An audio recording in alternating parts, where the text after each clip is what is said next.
How do stem cells get into your body? Let's explore the 4 common methods of stem cell implantation used in modern therapy. The simplest and most common method is intravenous infusion. Stem cells enter your bloodstream through a regular no anesthesia needed. The whole process takes just 20 to 30 minutes. In intramuscular implantation, stem cells are injected right into your muscle.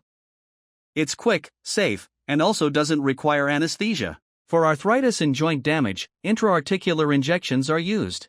These are applied directly to the joint by a licensed physician. In conditions like spinal cord injuries or neurological disorders, intrathecal implantation is performed.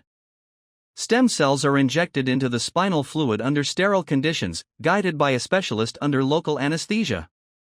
Each method is chosen based on your condition and safety needs. Stem cell implantation isn't one-size-fits-all, it's personalized medicine at its best.